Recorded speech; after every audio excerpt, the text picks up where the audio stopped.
어머니, 제가 장남이니까 아버지 회사 저에게 물려주셔야겠습니다. 그게 무슨 말이니? 어머님, 저희가 그동안 아버님을 얼마나 잘 모셨다고 생각하세요? 당연히 저희가 물려받아야 하는 거 아닌가요? 얘기가 왜 이렇게 되는 거니? 회사는 제가 맡아야 해요. 어머니도 아시잖아요. 제가 장남인데. 여보, 이제 우리가 나설 때예요.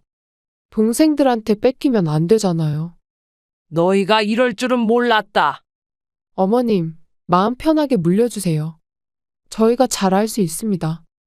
그렇게까지. 돈이 그렇게 중요했니? 어머니는 왜 저희를 이해 못 하시는 거예요? 당연한 걸 요구하는 건데. 고약한 놈. 부모 등골 빼먹고 이제 와서 회사까지 노리겠다고? 너희 뜻대로는 절대 안 될 거다. 그럼 법적으로 해결하죠. 어차피 전 장남이에요. 제 권리를 포기할 순 없습니다. 며느리가 우리 집에 들어온 지 한 달이 지났습니다. 신혼의 달콤함이 가득할 시기였지만 며느리의 표정은 늘 굳어 있었죠. 저는 오늘만큼은 정성스럽게 식사를 준비하며 며느리의 마음을 열어보고자 했어요. 어머니, 제가 도와드릴까요? 아니야. 오늘은 내가 특별히 준비할 거니까 거실에서 쉬고 있어. 시간을 들여 준비한 찌개는 육수부터 달였고 밑반찬도 하나하나 정성껏 만들었습니다. 며느리가 좋아한다는 멸치볶음도 특별히 준비했어요. 식탁에 음식을 올리며 며느리의 반응이 기대됐습니다. 하지만 며느리는 한 숟가락을 뜨더니 젓가락을 내려놓았어요. 표정이 좋지 않았죠. 음식이 제 입맛에 맞지 않네요. 순간 손에 든 국자가 떨어질 뻔했습니다. 아들은 어색한 표정으로 저와 며느리를 번갈아 보다가 말을 꺼냈어요. 여보, 어머니가 정성껏 준비하신 건데. 난 입맛이 없어서 들어가 있을게요. 며느리는 자리를 박차고 일어나 방으로 들어가 버렸습니다. 식탁에는 무거운 침묵이 내려앉았어요. 저는 굳어버린 손으로 국자를 내려놓았죠. 어머니, 제가 가서 이야기해 볼게요. 아들이 며느리의 뒤를 쫓아갔지만 방문은 굳게 닫혀 있었습니다. 저는 차갑게 식어가는 음식을 바라보며 한숨을 내쉬었어요. 다음 날 아침, 아들이 출근하기 전에 찾아왔습니다. 어머니, 어제는 죄송했어요.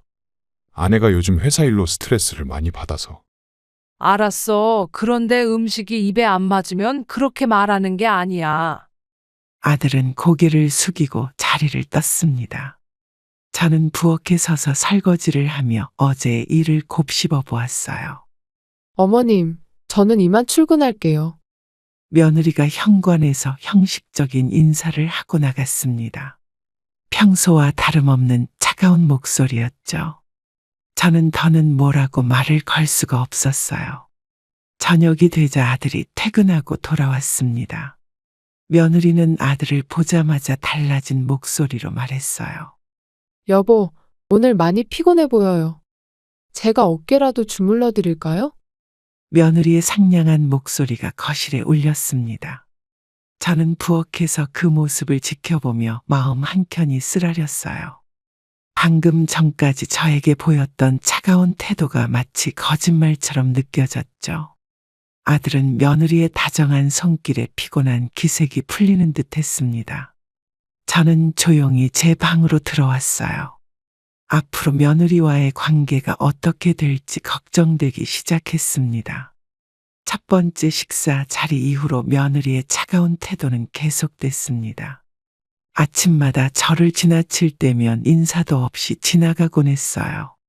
그러다 어느 날 저녁, 제가 거실 청소를 하고 있을 때였습니다. 오늘도 수고 많으셨어요. 어깨가 뭉쳤죠? 제가 마사지 해드릴게요.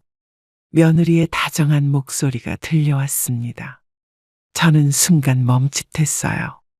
남편에게 마사지를 해주고 있었습니다. 아침에 보였던 차가운 표정은 온데간데 없이 사라진 모습이었죠. 어휴, 우리 며느리 덕분에 피로가 다 풀리네. 제가 아버님 건강은 꼭 챙겨드릴게요. 어서 저녁 드세요. 저는 조용히 걸레질을 하며 그들의 대화를 들었습니다. 며느리의 달라진 목소리 톤에 당황스러웠어요. 다음 날 아침, 시장에 가려고 현관에서 신발을 신고 있는데 며느리가 출근하려 나왔습니다. 어머님, 그 걸레 좀 치워주세요. 제가 지나가야 해요. 며느리의 차가운 말투에 저는 잠시 멈춰 섰습니다. 어제 저녁 남편에게 보여준 상냥한 모습이 거짓말처럼 느껴졌어요. 아침부터 왜 그렇게 말하니? 저는 그냥 지나가려고 했을 뿐인데요. 어머님께서 과민 반응하시는 거 아닌가요? 며느리의 날카로운 반응에 저는 말문이 막혔습니다. 그때 아들이 방에서 나왔어요. 여보, 오늘 아침은 뭐 먹을까요? 며느리의 표정이 순식간에 밝아졌습니다. 마치 조금 전에 일은 없었다는 듯 달콤한 목소리로 대답했어요. 제가 어제 사둔 샌드위치가 있어요. 금방 데워드릴게요. 저는 그들의 모습을 보며 시장에 가려던 발걸음을 돌렸습니다. 집안에서는 며느리의 상냥한 웃음소리가 들려왔어요. 저녁 식사 준비를 하고 있을 때였습니다. 거실에서 들려오는 대화 소리에 귀가 쏠렸어요. 아버님, 이번 주말에 등산 가시죠. 제가 도시락 싸드릴게요. 그래? 우리 며느리가 그렇게까지 해주려고? 당연하죠. 아버님 건강이 최우선이에요. 부엌에서 일하던 제 손이 멈췄습니다.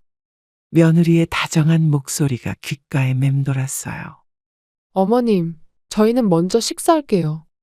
며느리는 저를 향해 형식적인 말을 던지고는 남편과 단둘이 식사를 시작했습니다.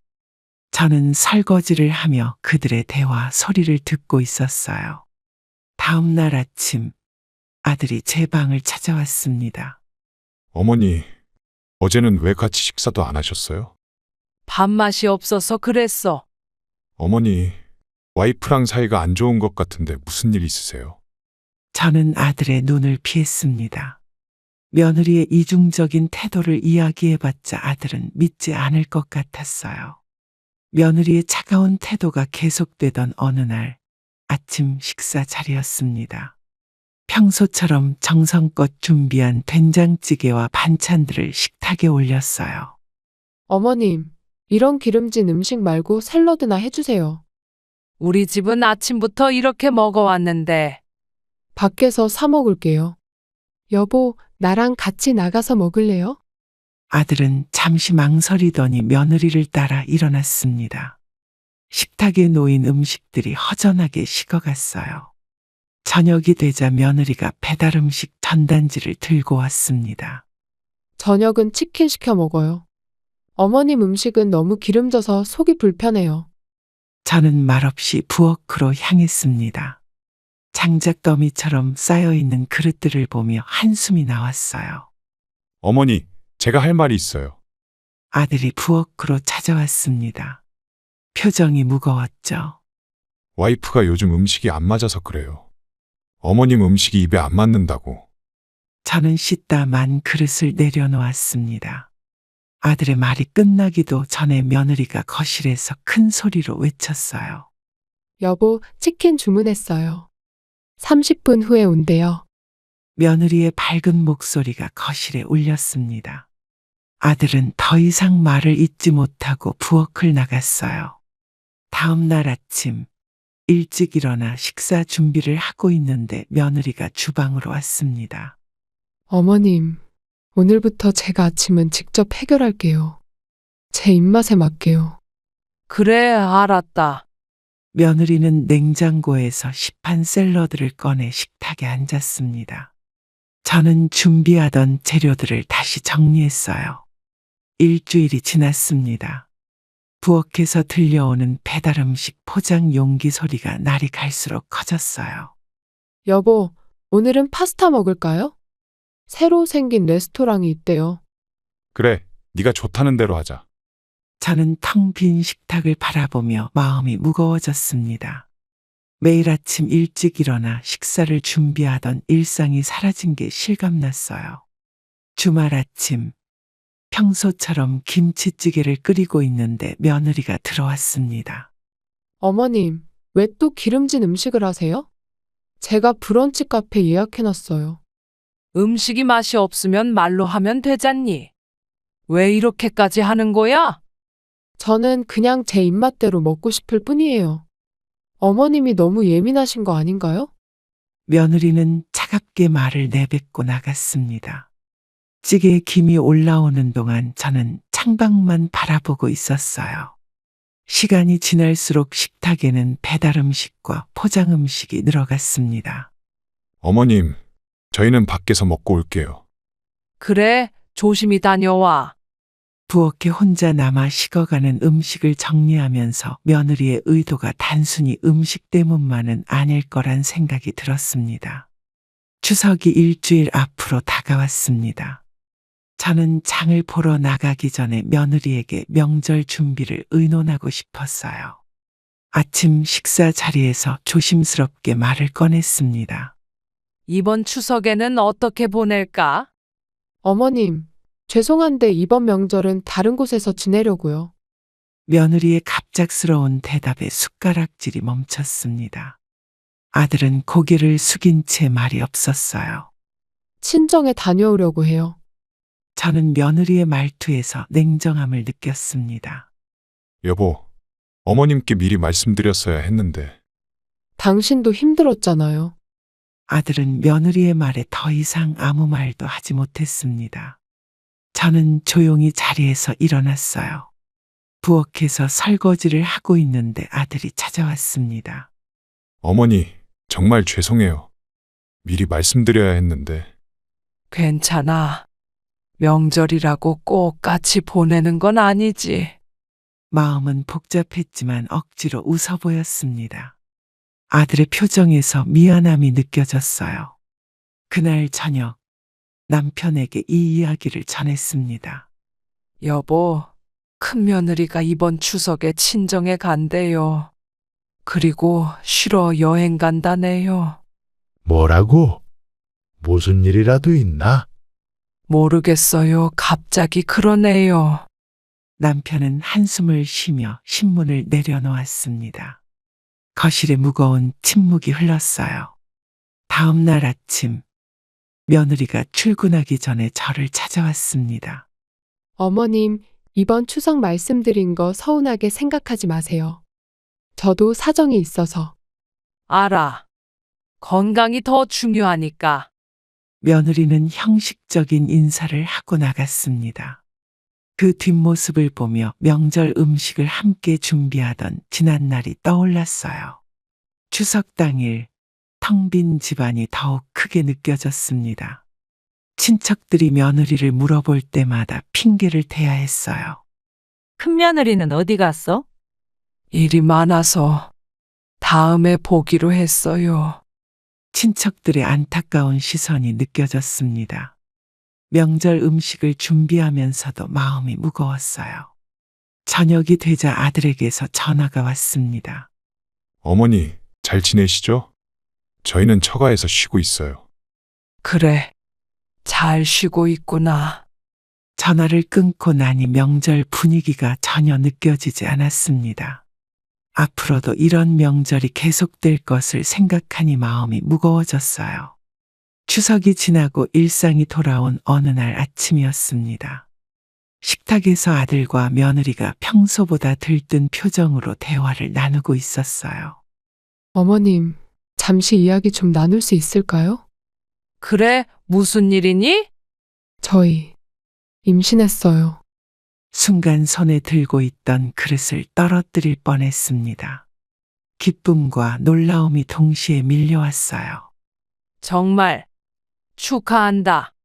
기쁜 소식에 저도 모르게 미소가 번졌습니다. 하지만 그 기쁨도 잠시 며느리의 다음 말의 표정이 굳어졌어요. 이제부터 제가 몸조리해야 해서 집안일은 어머님께서 맡아주셔야 할 것 같아요. 아들은 며느리의 말에 고개를 끄덕였습니다. 어머니, 이해해 주세요. 아내가 예민한 시기라. 저는 잠시 말을 잇지 못했습니다. 임신 초기라 조심해야 하는 건 이해했지만 갑작스러운 요구에 당황스러웠어요. 다음 날부터 집안일이 모두 제 몫이 되었습니다. 청소는 물론 빨래까지 며느리가 하던 일을 고스란히 떠맡게 됐어요. 어머님, 제 방 청소할 때 창문 좀 열어주세요. 냄새가 나요. 알았다. 며느리는 소파에 앉아 휴대폰만 보고 있었습니다. 임신 초기라 몸조리가 필요하다지만 이건 좀 지나친다는 생각이 들었어요.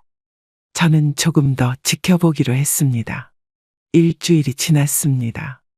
며느리의 요구사항은 점점 늘어갔어요. 어머님, 오늘 제가 먹고 싶은 게 있는데, 무슨 음식인데? 전복죽이요. 신선한 전복으로 해주세요. 장을 보고 돌아와 전복죽을 끓이는데 며느리가 주방으로 왔습니다. 어머님, 전복이 너무 질겨요. 다시 해주세요. 저는 말없이 새로운 전복을 꺼내 다시 죽을 끓이기 시작했어요. 여보, 어머님이 이렇게 신경 써주시는데 고마워해야지. 당신은 몰라요. 임산부가 얼마나 예민한지. 저녁이 되자 아들이 제 방을 찾아왔습니다. 어머니, 죄송해요. 와이프가 임신하고 예민해져서. 알아. 그래도 손주를 위해서라면 이 정도쯤이야. 말은 그렇게 했지만 마음 한켠이 무거웠습니다. 앞으로 10개월 이 생활을 어떻게 버텨야 할지 걱정이 됐어요. 임신 3개월이 되던 날이었습니다. 아침부터 며느리의 목소리가 거실에 울렸어요. 어머님, 잠깐 이리 와보세요. 부엌에서 설거지를 하던 저는 손을 닦고 거실로 나갔습니다.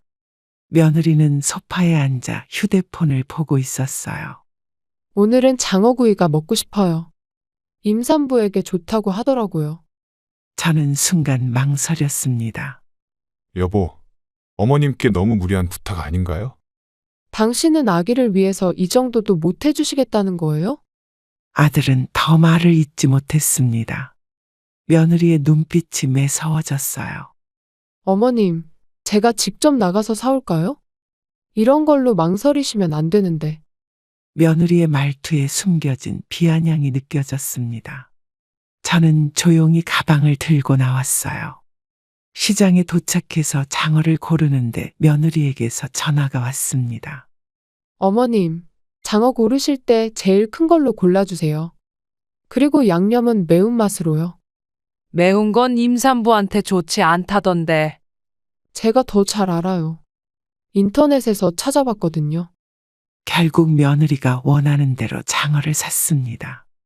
집으로 돌아와 장어를 손질하는데 며느리가 주방으로 왔어요. 어머님, 이건 너무 작은데요? 더 큰 게 없었나요? 시장에서 제일 큰 거야. 그리고 이 양념. 제가 말씀드린 것과 다른데요? 저는 말없이 장어 손질을 계속했습니다. 며느리는 한숨을 쉬며 거실로 돌아갔어요. 저녁 식사 시간, 장어구이를 식탁에 올렸습니다.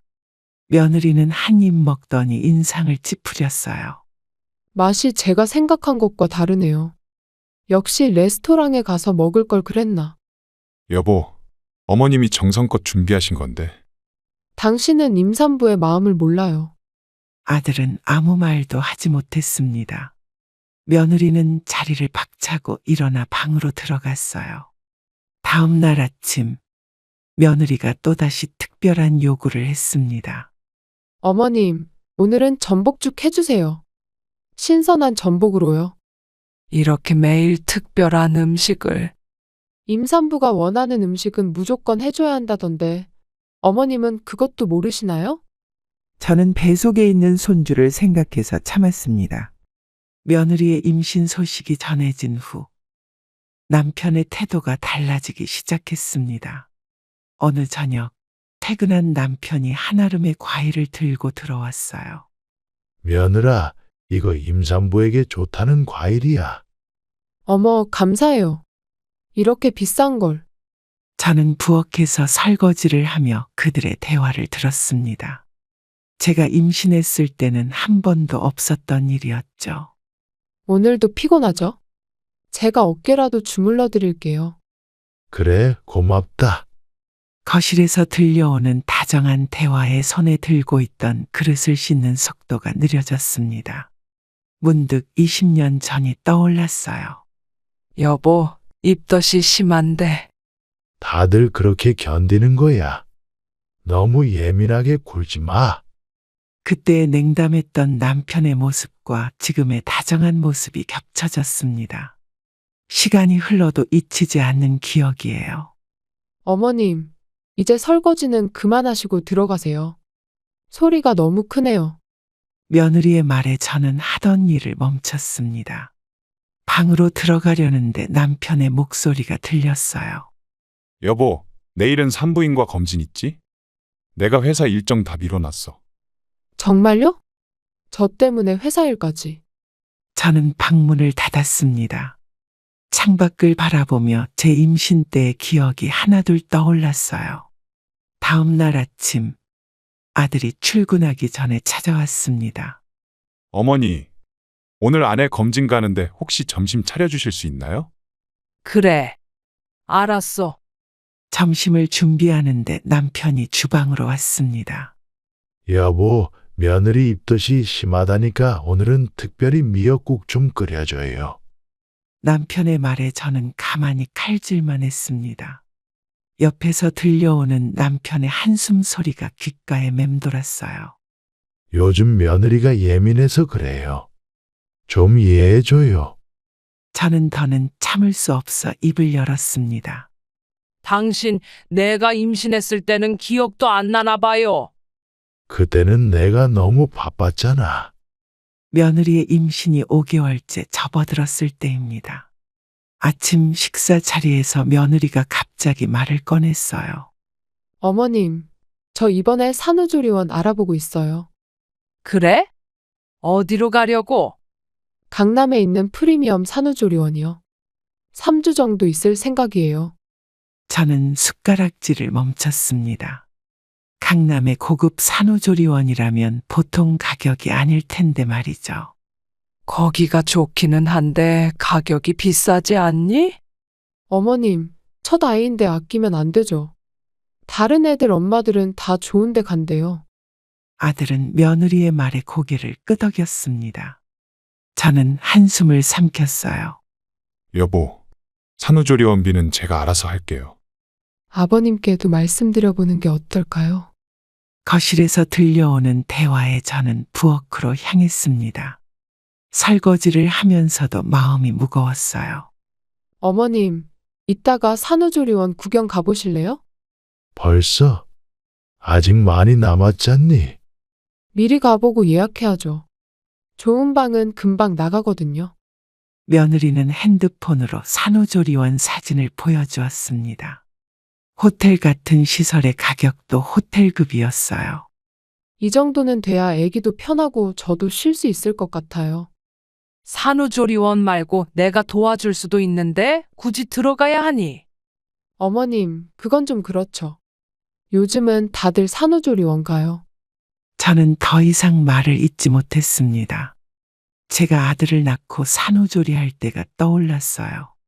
어머님, 그리고 산후조리원 다녀와서도 산후도우미 써야 할 것 같아요. 산후도우미까지?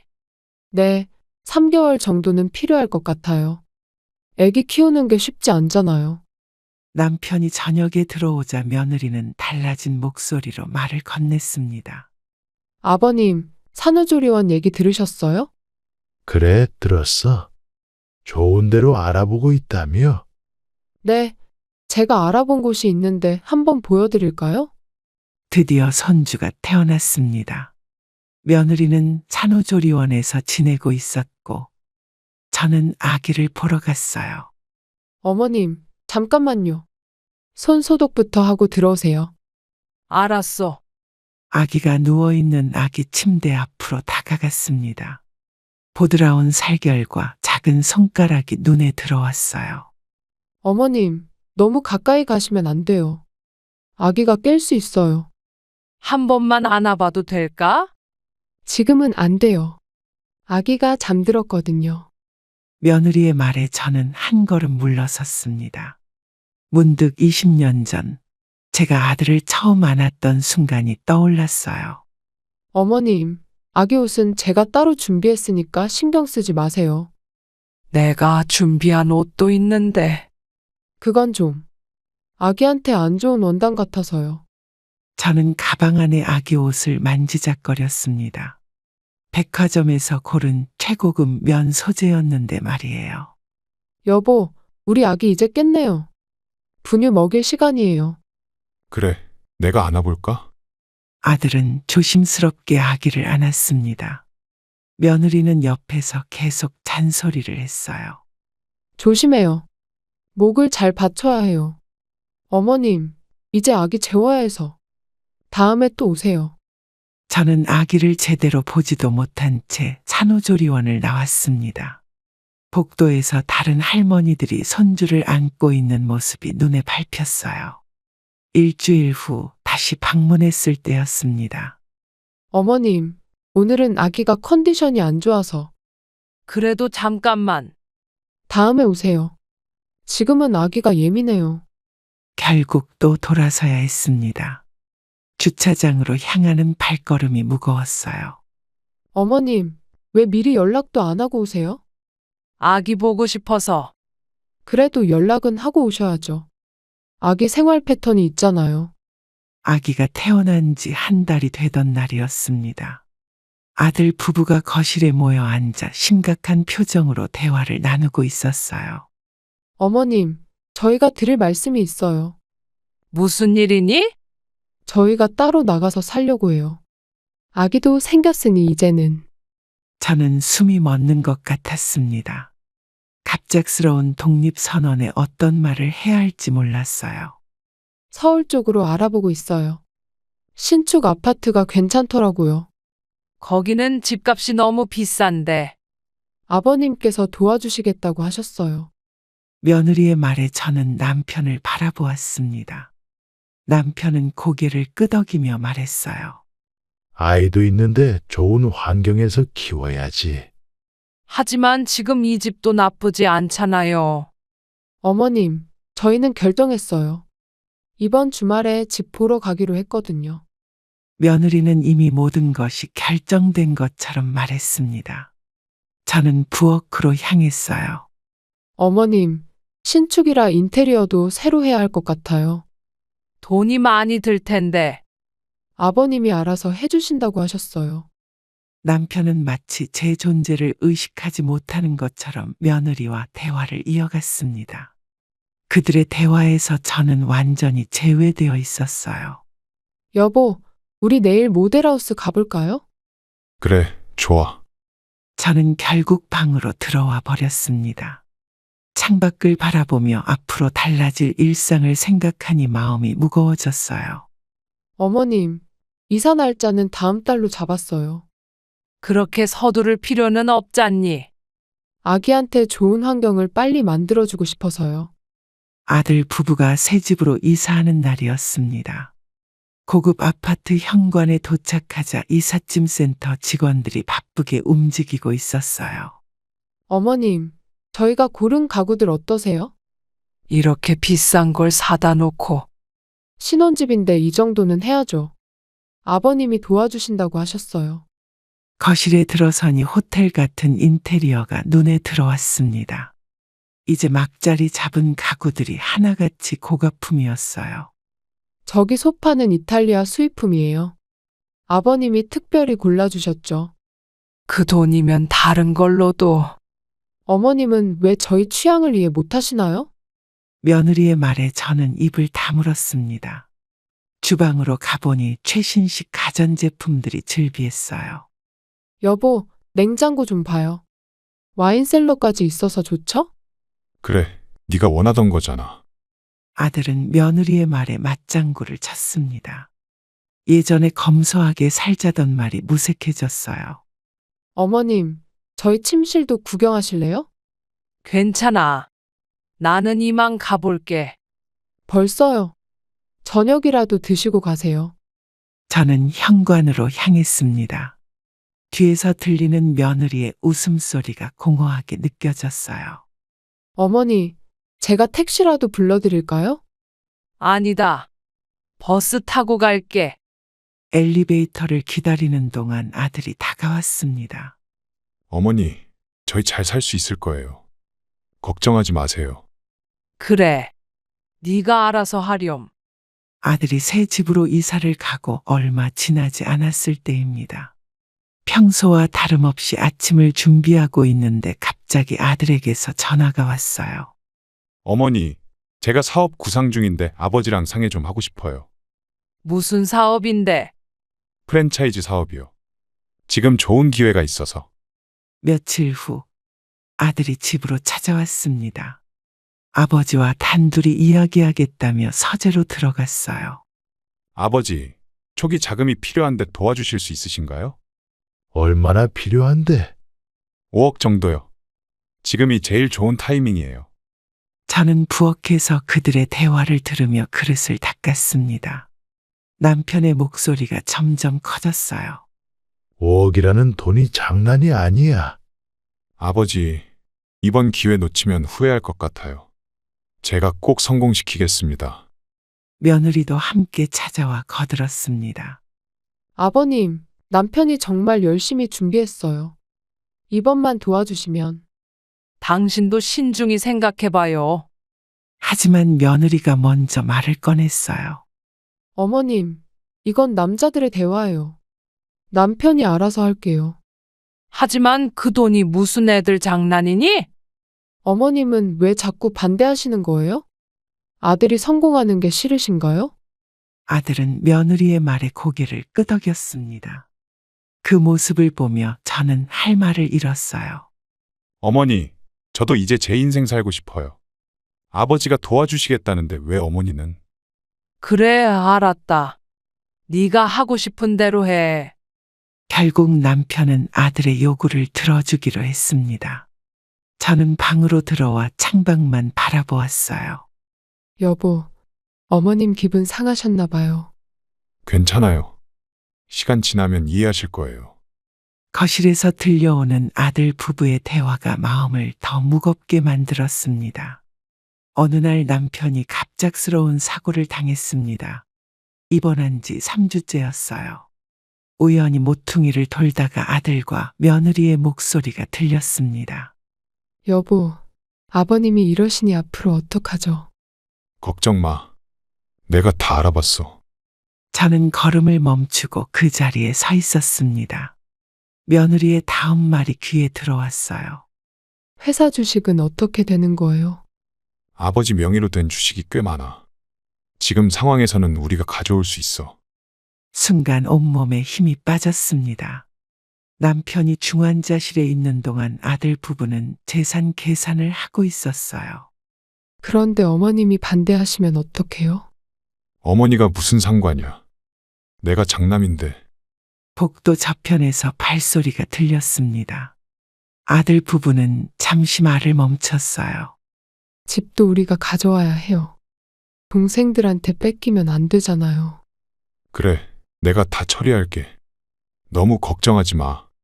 저는 그 자리에서 꼼짝도 할 수 없었습니다. 아들이 이런 생각을 하고 있었다니 믿기지 않았어요. 어머님 몰래 서류 좀 찾아봐야겠어요. 조심해야 돼. 어머니가 아시면 안 되니까. 발걸음 소리가 멀어졌습니다. 저는 벽을 짚고 천천히 주저앉았어요. 어머님, 괜찮으세요? 간호사가 다가와 물었습니다. 저는 아무 말도 할 수 없었어요. 제가 물 한 잔 가져다 드릴게요. 병실로 돌아와 보니 아들 부부는 아무 일도 없었다는 듯이 남편의 병상 옆에 앉아 있었습니다. 어머니, 어디 가셨다 오세요? 그냥 밖에서 산책하고 있었다. 아들은 제 눈을 피했습니다. 며느리는 평소처럼 달콤한 목소리로 남편을 걱정하는 척했어요. 아버님, 제가 죽 사다 드릴까요? 병원에서의 하루하루가 고통스럽게 지나갔습니다. 입원 한 달째 되던 날, 의사가 저를 상담실로 불렀어요. 부인께서는 각오하셔야 할 것 같습니다. 무슨 말씀이시죠? 최선을 다하고 있지만 상태가 많이 좋지 않습니다. 의사의 말이 끝나기도 전에 아들 부부가 상담실로 들어왔습니다. 며느리가 먼저 입을 열었어요. 선생님, 혹시 유서 같은 건 남기셨나요? 저는 그 자리에서 일어났습니다. 남편이 위독한 상황에서 유서를 묻다니 도저히 이해할 수 없었어요. 걱정 마세요. 아버님이 작년에 공증하신 유서가 있어요. 평소 말이 없던 의사가 갑자기 입을 열었습니다. 아들의 표정이 굳어졌어요. 무슨 유서요? 회사와 재산 상속에 관한 내용입니다. 지금 가져오겠습니다. 의사가 자리를 비운 사이 아들이 저를 노려보았습니다. 어머니, 이게 무슨 일이에요? 나도 지금 처음 듣는 얘기야. 의사가 서류 봉투를 들고 돌아왔습니다. 떨리는 손으로 봉투를 열자 남편의 글씨체가 눈에 들어왔어요. 회사는 딸에게 상속한다. 아들이 벌떡 일어났습니다. 얼굴이 새빨개졌어요. 이건 말도 안 돼요. 제가 장남인데. 아버님이 직접 작성하신 겁니다. 법적 효력이 있어요. 아들은 주먹을 불끈 쥐었다가 풀었다를 반복했습니다. 며느리는 한 걸음 뒤로 물러섰어요. 어머니가 아버지를 조종한 거죠? 그렇죠? 이 일은 나도 몰랐다. 저는 남편의 글씨를 한자 한자 읽어내려갔습니다. 아들을 향한 실망감, 딸에 대한 신뢰가 고스란히 담겨 있었어요. 이건 분명 조작된 거예요. 변호사를 부르겠습니다. 아들이 상담실 문을 세게 닫고 나갔습니다. 며느리도 그 뒤를 쫓아갔어요.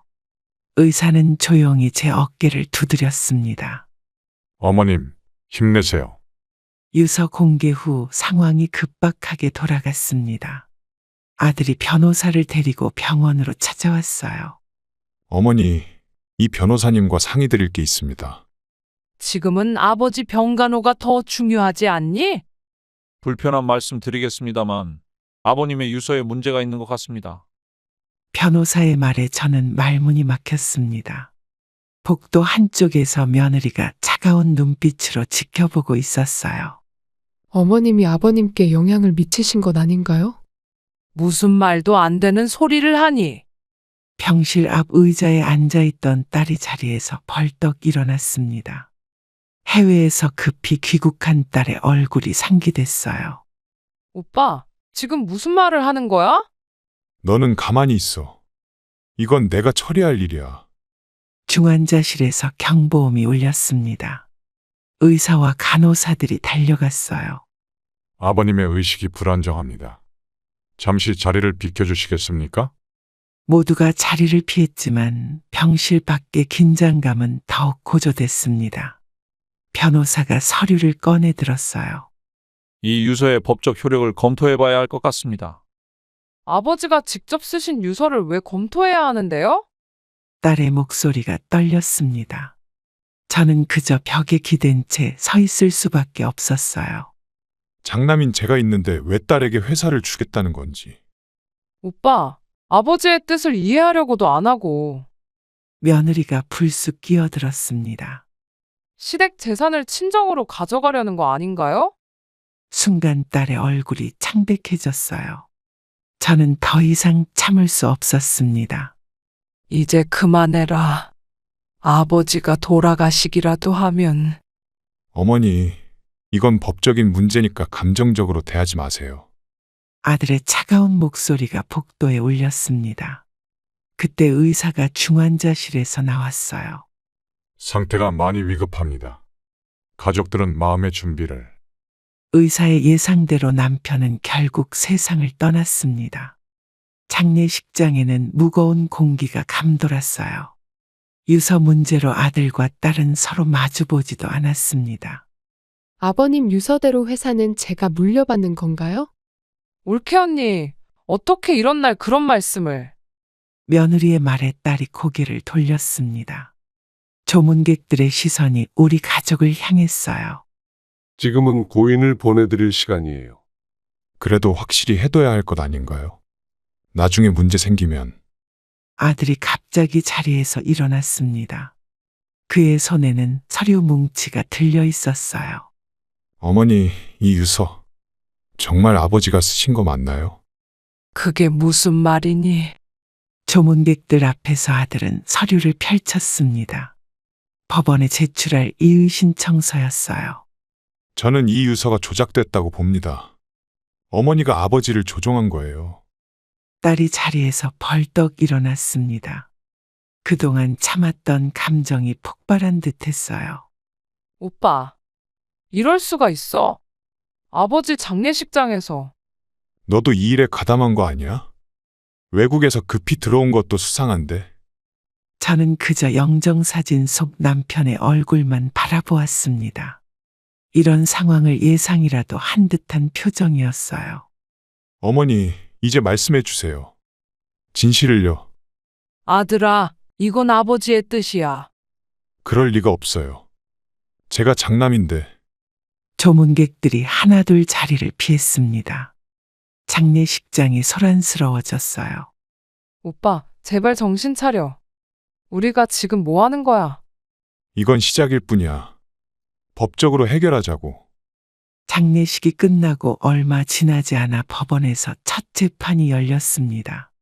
아들은 유서 위조 혐의로 저와 딸을 고소했어요. 피고 측은 유서가 위조되지 않았다는 증거를 제시하시기 바랍니다. 네, 고인께서 공증사무소에서 직접 작성하신 영상이 있습니다. 재판장 스크린에 남편의 모습이 비춰졌습니다. 아들의 얼굴이 창백해졌어요. 나는 맑은 정신으로 이 유서를 작성한다. 잠깐만요. 저 영상도 조작된 거 아닌가요? 아들이 자리에서 벌떡 일어났습니다. 재판장이 자리로 돌아가라고 지시했어요. 어머니가 아버지를 협박했을 수도 있잖아요. 피고인 그런 주장을 입증할 만한 증거가 있습니까? 저는 아들을 바라보았습니다. 한때는 그토록 자랑스러웠던 아들의 모습이 낯설게 느껴졌어요. 아버지가 평소에 저를 얼마나 신뢰하셨는지 모두가 알고 있을 텐데. 아닙니다. 고인의 진술서를 보면 장남에 대한 불신이 명확히 드러나 있습니다. 변호사가 새로운 서류를 제출했습니다. 아들의 사업 실패 기록과 빚더미에 대한 내용이었어요. 이건 아버지가 모르시던. 피고인 진정하시고 자리에 앉으시기 바랍니다. 법정 안은 무거운 침묵이 흘렀습니다. 며느리는 고개를 숙인 채 손수건만 만지작거렸어요. 다음 재판은 2주 후에 속기하겠습니다. 재판장을 나서는 아들의 뒷모습이 처연해 보였습니다. 하지만 더 이상 제가 할 수 있는 일은 없었어요. 어머니, 정말 이렇게 하실 거예요? 이건 아버지의 선택이었어. 법적 공방이 한창이던 어느 날 법원 복도에서 아들과 마주쳤습니다. 오랜만에 보는 아들의 모습이 낯설었어요. 어머니, 마지막으로 한 번만 더 생각해 보세요. 아들아, 이제 그만하자. 전 포기 못해요. 제가 장남인데 이렇게 당할 순 없잖아요. 아들의 눈빛에서 욕심과 분노가 느껴졌습니다. 옆에 서 있던 며느리가 한마디 거들었어요. 어머님, 저희가 얼마나 아버님을 잘 모셨는지 모르시나요? 그래, 너희가 잘못이었지. 변호사가 다가와 재판 시작을 알렸습니다. 법정으로 들어서는 순간 아들이 돌연 큰 소리를 쳤어요. 변호사님, 어머니가 아버지 병원비를 빼돌렸다는 증거가 있습니다. 뭐라고? 그게 무슨 말도 안 되는 소리냐? 딸이 자리에서 벌떡 일어났습니다. 재판장이 정숙을 요구했어요. 어머님, 병원비 통장 거래 내역 보여주시겠어요? 이런 식으로 나오면 너도 힘들어질 거야. 아들은 제 말은 듣지도 않고 서류 뭉치를 재판장에게 제출했습니다. 허위로 꾸며낸 거래 내역이었어요. 이건 조작된 서류잖아. 오빠, 이제 완전히 선을 넘었어. 너는 가만히 있어. 이건 내가 처리할 일이야. 재판장이 서류를 검토하는 동안 법정은 무거운 침묵에 휩싸였습니다. 잠시 후 재판장이 입을 열었어요. 이 서류는 증거로 인정할 수 없습니다. 명백한 위조가 확인됐습니다. 그럴 리가 없습니다. 아들의 얼굴이 창백해졌습니다. 며느리는 자리에서 일어나 법정을 빠져나갔어요. 피고인, 위조 서류 제출은 법적 처벌 대상이 될 수 있습니다. 딸은 외국 생활을 정리하고 아버지의 회사를 물려받게 된 후 경영을 맡기로 한 거예요. 어머니, 제가 이제 아버지의 뜻을 이어가야겠죠? 갑자기 결심하기 쉽지 않았을 텐데. 회사 직원들을 위해서라도 제가 해야 할 일인 것 같아요. 딸의 눈빛에서 결연한 의지가 느껴졌습니다. 법정 다툼으로 힘들었던 시간이 무색할 만큼 침착해 보였어요. 회사에 가보니 직원들이 많이 불안해하더라고요. 그래, 아버지가 갑자기 떠나시는 바람에.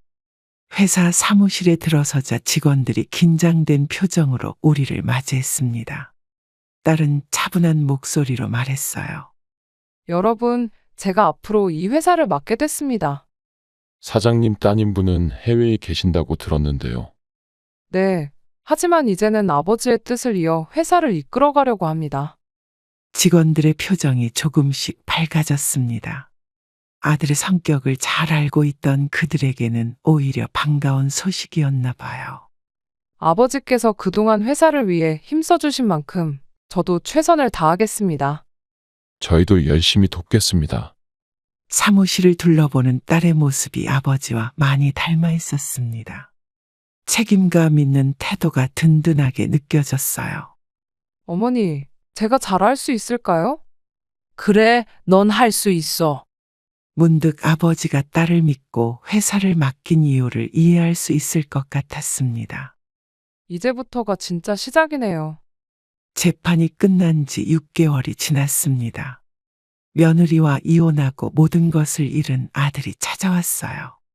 현관 앞에서 그의 모습을 보는 순간, 한때 제가 그토록 자랑스러워했던 아들의 모습은 찾아볼 수 없었습니다. 어머니, 죄송합니다. 이제 와서 뭐 하러 왔니? 잘못했어요. 제가 이러면 안 됐는데. 저는 현관문을 닫으려 했습니다. 하지만 아들이 문을 잡았어요. 제발 한 번만 더 기회를 주세요. 다시는 이러지 않을게요. 너한테 줄 기회는 이미 없어. 아들의 눈에서 눈물이 흘렀습니다. 하지만 저는 더 이상 그의 눈물에 마음이 움직이지 않았어요. 그동안 얼마나 힘들었는지 아세요? 아내도 떠나고. 네가 선택한 거잖아. 복도에 무릎을 꿇은 아들을 보며 한때는 마음이 아팠을지도 모릅니다. 하지만 이제는 달라졌어요. 어머니, 저 정말 많이 반성했어요. 반성? 아버지 병원에 계실 때 유산 계산하던 그 마음이 반성됐다고? 아들은 고개를 숙였습니다. 어깨가 떨리는 게 보였어요. 이제 와서 돈도 다 잃고 아내도 떠나고 나서야 찾아오다니. 어머니, 그만 가거라. 이제 더 이상 내 아들이 아니야. 현관문을 닫았습니다. 밖에서 들리는 아들의 흐느낌 소리가 점점 멀어졌어요. 딸이 회사를 맡은 지 1년이 지났습니다. 오늘은 회사 창립 기념일이라 직원들과 함께 기념식을 한다고 해서 찾아갔어요. 어머니, 이제 회사가 많이 안정됐어요. 아버지가 보면 좋아하실 텐데. 회사 로비에는 직원들이 모여 있었습니다. 딸이 단상에 올라 인사를 했어요. 여러분, 지난 1년 동안 정말 수고 많으셨습니다. 사장님 덕분입니다. 직원들의 박수 소리가 울려 퍼졌습니다. 딸의 모습이 아버지와 많이 닮아 있다는 생각이 들었어요. 어머니, 매출이 작년보다 20% 늘었대요. 그래? 내가 잘해서 그렇지. 회의실에서 경영 보고를 듣는 딸의 모습이 듬직해 보였습니다. 아버지의 선택이 옳았다는 걸 다시 한번 느꼈어요. 사장님, 새로운 거래처에서 연락이 왔습니다. 검토해보고 회의 때 논의해요. 문득 복도 끝에서 익숙한 뒷모습이 보였습니다. 아들이었어요. 누나가 잘하고 있네. 아들은 말없이 회사를 떠났습니다. 저는 그의 뒷모습을 바라보며 한숨을 내쉬었어요. 어머니, 이제 저희 식사하러 가요. 그래, 가자. 딸의 손을 잡고 나오면서 문득 생각했습니다. 이제는 아버지의 선택을 인정할 때가 되지 않았을까요? 어머니, 오빠도 언젠가는 이해해 줄 거예요. 그래. 그날이 오겠지. 모든 일이 끝난 후 고향 시골로 내려왔습니다. 작은 텃밭을 가꾸며 지내는 일상이 평화롭게 느껴져요. 어머니, 정말 이렇게 사시겠다는 거예요? 그래, 이제는 여기서 조용히 지내고 싶어. 딸이 주말마다 찾아옵니다. 회사 이야기도 해주고 도시 소식도 전해주죠. 어머니가 가지고 계신 재산 일부를 기부하시겠다고요? 늙어서 쓸 일도 없는데 필요한 사람들 도와주는 게 좋지. 노인복지센터에서 일하는 젊은 직원이 찾아왔습니다. 기부금 전달식 때문이었어요. 할머니, 정말 감사합니다. 많은 어르신들께 도움이 될 거예요. 나도 이제 나이 든 사람이니까 서로 돕고 살아야지. 텃밭에서 키운 채소들을 이웃과 나누며 지냅니다. 돈 때문에 깨어진 가족을 보며 깨달은 게 있어요. 어머니, 정말 후회 안 하세요? 아니, 이제야 마음이 편하다. 이제는 새벽 일찍 일어나 텃밭에 나가는 게 하루의 낙이 됐습니다. 작은 것에 만족하는 법을 배웠어요. 할머니, 오늘도 상추 많이 자랐네요. 그래, 이웃이랑 나눠 먹어야지. 돈이 전부가 아니란 걸 이제야 진정으로 알게 됐습니다. 소박하지만 행복한 이 시간이 더 값지게 느껴져요. 자식들을 키우면서 늘 공평하게 대하려 노력했습니다. 하지만 세월이 흐르고 보니 자식들의 성향과 능력이 제각각 다르다는 걸 깨달았어요. 돈이 전부가 아니라고 생각했지만 결국 재산 앞에서 가족이 갈라졌습니다. 아버지의 선택이 옳았다는 걸 시간이 지나서야 알게 됐어요. 자식을 너무 과하게 사랑하면 도리어 독이 될 수 있다는 것도 배웠습니다. 제가 아들에게 모든 걸 해주려 했던 게 오히려 아들의 자립심을 약하게 만들었나 봐요. 이제는 각자의 길을 가고 있습니다. 딸은 아버지의 뜻을 이어 회사를 성장시키고 있고, 아들은 여전히 마음의 문을 닫고 있죠. 가족이란 게 참 이상하죠. 피 한 방울 섞이지 않은 사람들이 만나 정을 나누다가 재산 때문에 피도 나눈 사이가 남이 되어버리니까요. 하지만 그래도 가족입니다. 언젠가는 다시 하나가 될 수 있을 거예요. 그래도 기대는 하지 않습니다. 혼자 지내는 삶도 행복하니까요. 그럼 오늘도 행복한 하루 되시길 바랍니다. 감사합니다.